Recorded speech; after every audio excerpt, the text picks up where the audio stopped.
Ladies and gentlemen, what you are looking at is a sunrise over the Bahal Sea with no chemtrails. Now, what I see are visual rays of light coming directly from where the sun should be rising, immediately to the left of that tree mass. And I see it in multiple rays going straight up, as if the sun were radiating lines from its central focal point into a heavenly direction towards Earth. I see a band of orange to the left and right of the blue sky, which is clear, and I can tell you that on the way to this place that I am at now, which is called Inthe, there were no chemtrails in the sky once we got away from the city of Tagbilaran in Bahal, where I live. There were no chemtrails in the sky from the time we got on the E-bus out of Tagbilaran, maybe 1/2 hour out of the city. The sky was a pristine blue. There were no lines in the sky, and the sky was not hazy with that white wispy shit. So what we actually have here is as close to a sunrise as anything ever will be left on this planet. Now, we're doing a Manny's Skywatch East here because my friend Manny turned me and millions of other people onto these chemtrails. And he can't be here except in spirit. And he's a pretty good dude. So one day I believe that Manny will go down in history as one of the forerunners of the chemtrail fiasco. Now, still, we're not getting any real information of why they're putting the chemtrails in the sky, but the fact remains that they are. And Manny's off on a new tangent, believing that aliens do exist, and using a fellow from the 1950s whose lecture I listened to after Manny mentioned it.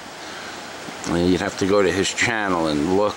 The guy was pretty cool too, and I believe he was telling the truth, which is even more important.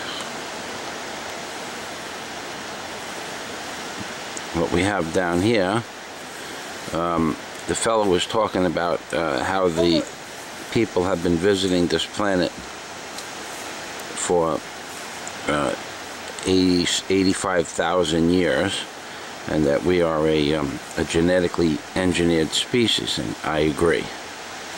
For multiple reasons, aside from myself being abducted and being on one of those mother ships that the fellow talks about, which I write about in my book, I believe, Angels on the Ark by Fazio, and where I got most of my information from, in probably all reality, because I did hear voices, and they guided me into directions. They did not give me information per se until I actually needed it, where I became to a standstill.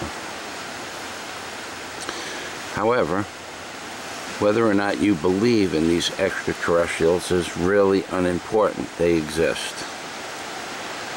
And they've been here, and they continue to observe us. They always have. I have many theories as to what and why they're here, or who they are. Having been dead twice, I know that there is no such thing as death per se. And this fellow that Manny recommended also said the same thing. that the body is a shell for the spirit. You know, I look at it from a completely different point of view, in that the spirit is all there is and everything else is an illusion or an image miraculously projected. But of course that's a Zen thing. Like this sunrise is a Zen thing. Now I'm going to pan over to the right. Manny is quoting the Bible now too. I find that rather interesting, because for many years I have told people, and I continue to tell people, that the Bible was not written by God per se, but it is a manual or a script, or like a movie script of the future of mankind, from when it was written, the future of mankind. And the beginning of the Bible is the book of Genesis. And I believe that these beings and their secret societies, that the ones who truly do control the world,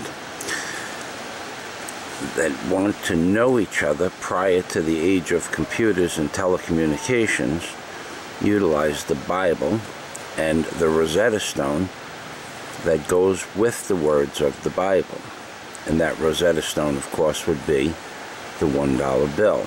And I say, of course, it would be because for 4 years, since my book was published, I have put out the theory and postulated that the words in the Bible go to the pictographs on the $1 bill. And on this $1 bill is the book of Genesis in the sphere, or circle, or void that has the pyramid in it. Because the first 17 verses of the book of Genesis are inside that circle in pictographic form. That there be light, and there was a light over the pyramid, the all-seeing eye representing the sun. Let there be a firmament in the midst of the waters, and there is. Let there be heavens. The firmament, of course, is the... You could look at it from 2 points of view. It's either the landmass inside the waters to the left and right of the Great Pyramid, or the pyramid itself, depending on what definition you use for the word firmament. But let there be a firmament, and there was. Let there be seeds, let there be grass, herbs, and trees with fruit that bears seeds within itself in the book of Genesis. And those exist at the base of the Great Pyramid as grass, as shrubs, because you can see under a magnifying glass or in my videos that there is grass and shrubs. And also at the base of the Great Pyramid, to the left and to the right, are 2 little trees. And those trees, of course, represent fig trees, because fig trees are the first tree that is spoken about in the Bible. Now, how can we tell that this is a fig tree? Well, it's relatively simple. The base stones of the Great Pyramid are approximately 11 feet high.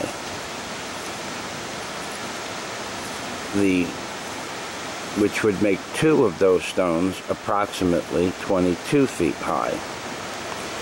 This is in my book. If the first 2 stones are 22 feet high,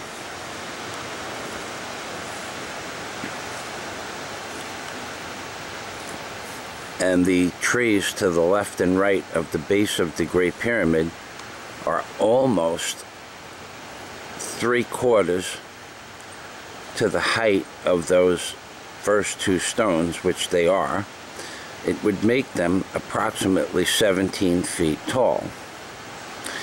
The average height of a fig tree is 18 feet. Therefore, those trees represent the trees in Genesis with fruit that bears seed within itself. So that is a brief synopsis of what you would read in Angels on the Ark by Michael Fazio. The central portion of the bill is, of course, the central portion of history. We have the book of Genesis being the beginning and also representing the Great Pyramid. The Great Pyramid because the Great Pyramid represents the beginning of our civilization. This incarnation of our civilization. There have been thousands of incarnations of civilizations on this planet, genetically controlled or otherwise. I believe that the world has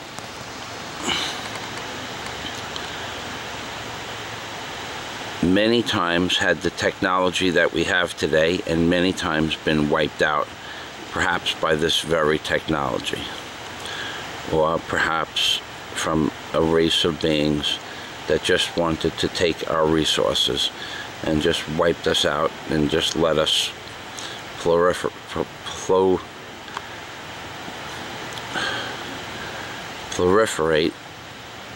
back into the cosmic beings that we are now. However, the Bible in the book of Genesis and the pyramid represents the beginning, because the pyramid was actually the end of the last civilization that was predominant on this planet, and the Genesis is the beginning. So you have the exiting of one civilization and the beginning of another. Then you have the central portion in the Bible, in time-wise, of Christ. And then the central portion of the $1 bill is, in fact, a representative of Christ. And it is so because it is the Lord God's first commandment.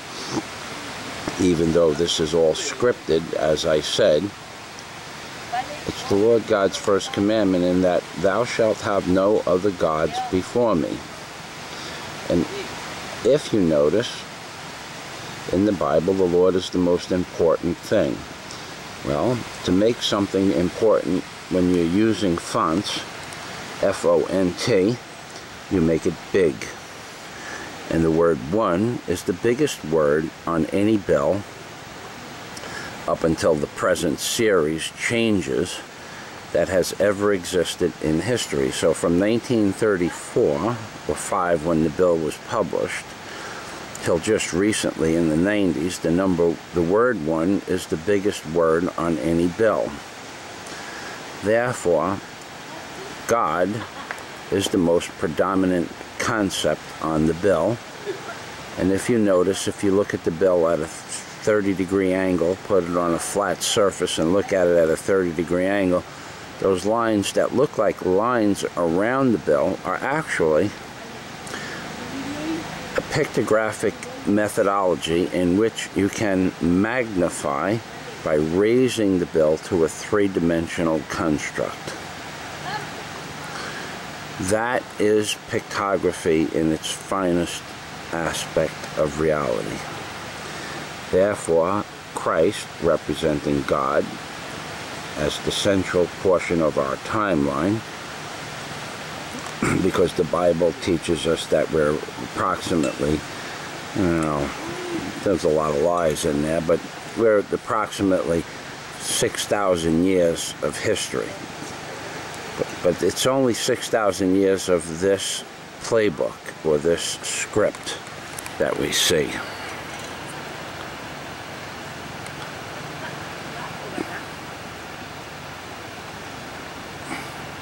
Now,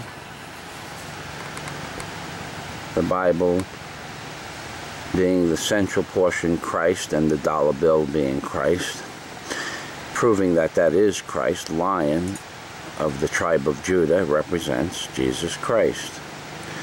Well, the Lion of the tribe of Judah also represents the word one, because the tribe of Judah was the first tribe.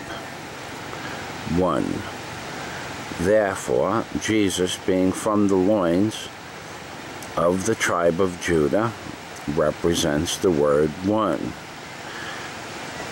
It's a play on words, and it's scripted, because something with technology that goes far beyond anything we could imagine, except me, because I figured all of this out by myself with the help of these so-called aliens that Manny talks about, or other spirit beings.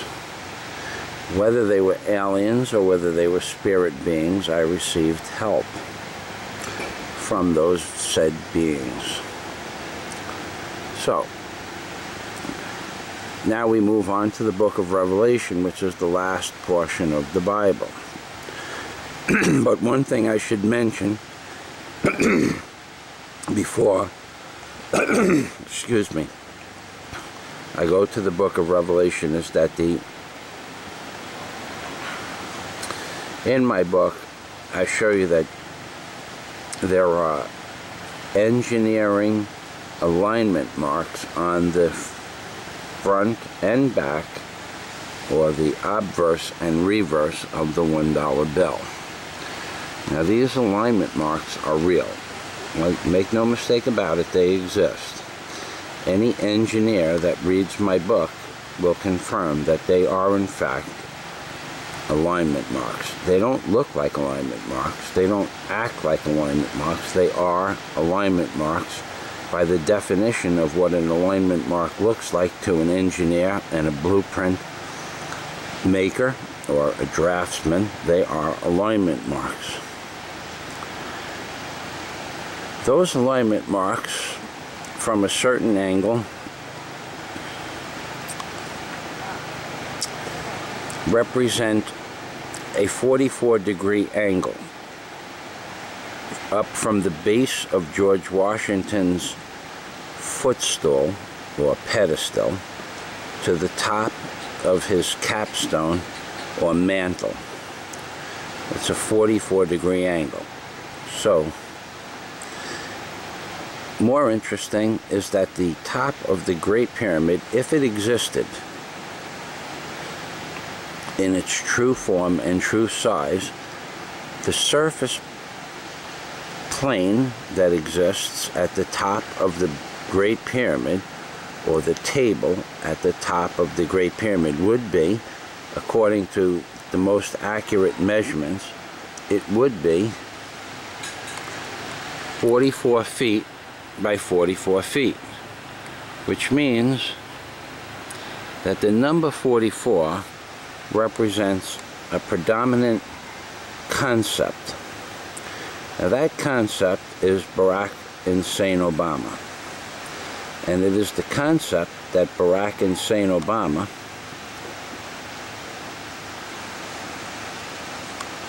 is the 44th POTUS, because George Washington is the first president representing the number 1, aka the 1 on the back of the $1 bill, and Barack Hussein Obama is the last president for these United States while it is still intact, representing the number 44. Because whatever put all of these pictographs on the dollar bill, whether it was a god-like being or aliens, it's a playbook. The dollar bill is a playbook, and the Bible is the Rosetta Stone to the playbook, or vice versa. Can be no other way. There is no possible way for it to be anything else. When you read my book, Angels on the Ark, you're going to read some of the most insane concepts that anyone has ever put forth, and yet there is a $10,000 challenge that says the Ark of the Covenant exists upon the $1 bill, and you can't prove me wrong. You can't prove me wrong because there is a pictograph of the Ark of the Covenant on the dollar bill, which is also part of what I call the almost incomprehensible plan in my book. It's almost incomprehensible because even after I saw the plan and understood it to be such and had a grasp of what it was almost incomprehensible for me to believe that it was in fact a reality. I didn't think I was going insane. I just didn't think that anything on this world, because that's how I started out, believing that this was man-made, could do something so complicated. I was correct. No human, as we know humans to be, could do anything that complicated. Therefore, it had to be something of a superhuman nature via a technology that still does not exist in this world. The technology to create the pictographs on the $1 bill does not exist in this world as we know it yet. The most advanced supercomputer could not put the pictographs on the dollar bill.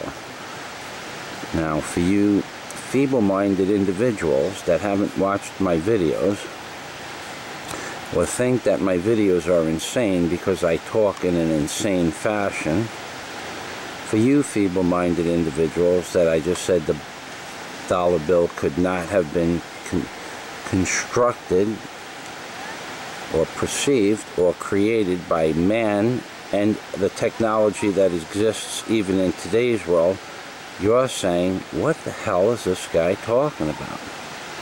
Because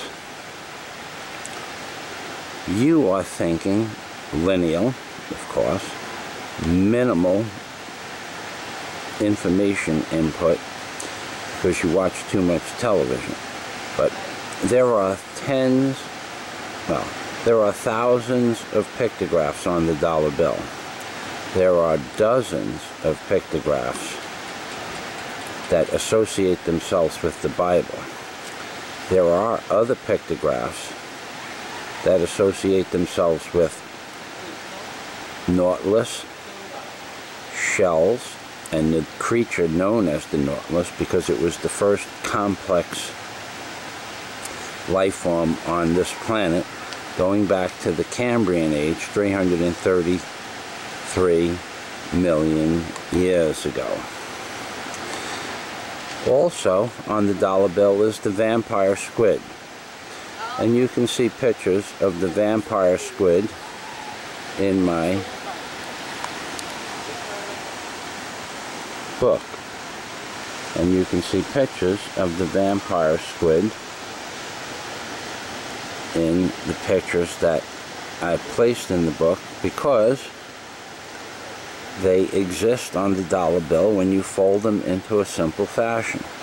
Now there are people, you feeble-minded individuals out there, that believe you can fold the dollar bill and make it into anything else as you could with a Hershey bar wrapper. That's not so. That's an outright fallacy.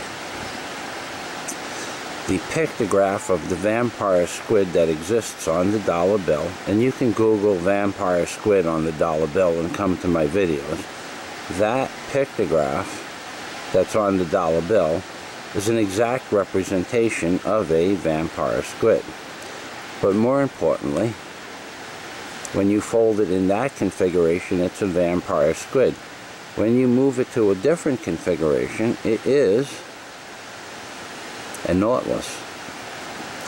And that picture of the Nautilus is the picture that's on the bottom corner of every page of my book, because that Nautilus represents the beginning of complex life forms on this world 333 million years ago. Make no mistake about it, what I just told you is in fact on the dollar bill. So here we have a situation that means that something was able to compute how to place thousands of pictographs on the dollar bill that represented the beginning, the middle, and the end of this world as we know it, according to the Bible and according to the way the story of this world is playing out. But it did so that every time you fold the bill in a different configuration, you can see a pictograph of a different type of face, or a creature, or creature's face, or in fact, King Solomon's entrance into his temple, which is also in my book, How to See the Entrance to King Solomon's Temple on the dollar bill. As is the main topic of the book, proven beyond any doubt that the Ark of the Covenant in pictographic form sets upon the $1 bill.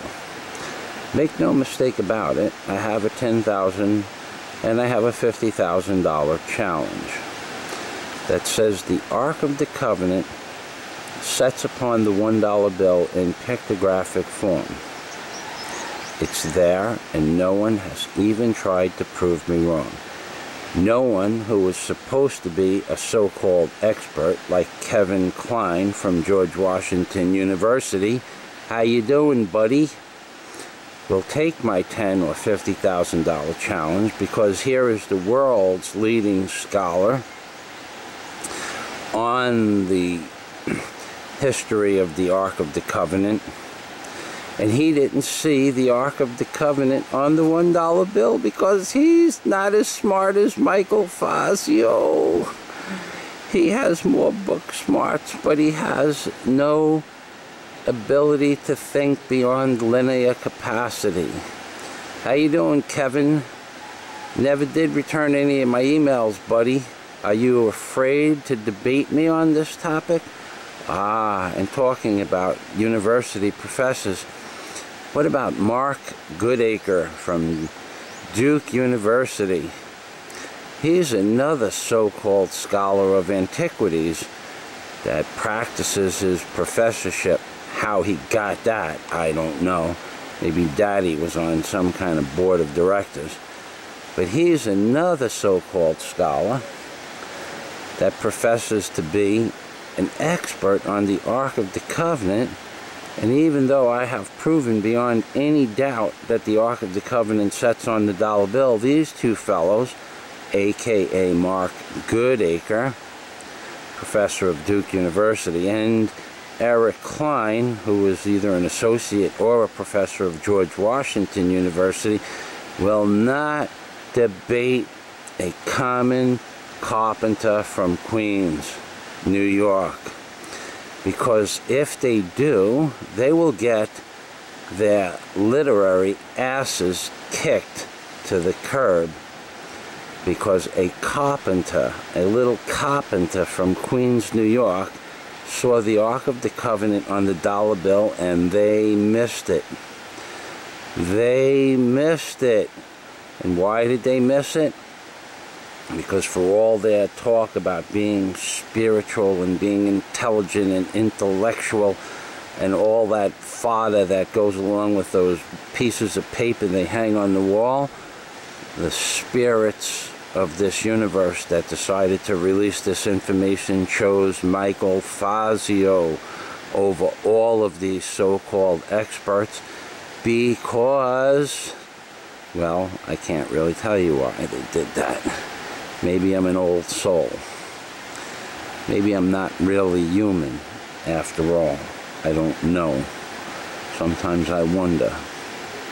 Of course, I know I have a physical body and it's aging like everybody else's, but I sure don't think like anybody else, so maybe they chose me because I think outside the box. So far outside the box, my father said if I was dropped from a tree like an apple, the apple would have probably landed on the wing of an airplane and been taken off to some far distant land. That was my father's analogy as to how far his apple fell from the tree. And with that, ladies and gentlemen, you have just watched a magnificent sunrise with no chemtrails, baby, in the sky over the Bahal Sea from a town called Inthe, A-N-D-A. And who is bringing this all to you? That's right, ladies and gentlemen. It is none other than Rabbi Jew Barker, with the beard of wisdom gone and the headdress of the, well, some people here in Inthe think that I'm a warrior, some kind of warrior class person because I have long hair. That's something you can't do, Mark Goodacre or Eric Klein. You can't have a ponytail. You're not a real man, as men know men to be, from a time when men were men. And Rabbi Jew Barker is in the Philippines, baby. We all know that Rabbi Jew Barker is in the Philippines because here we are in the Philippines, baby. That's right. We're in the Philippines, baby. I'm crouched down in a very uncomfortable position. Okay, so we're going to end this video by telling you that if Obama is the last president, it means he's going to destroy America. And if he's going to destroy America, you have to remember three things, ladies and gentlemen. Always remember those three things. If Mr. Obama had a son, and his son would have looked like a Trayvon Martin, that's the first thing. His son would be in hell playing cards with the pedophile priests. That's the second thing. The second thing. And the third thing would be his son would be dead, baby. That's right. Oy vey and shalom from Rabbi Jew Barker in the Philippines, baby. Oy vey.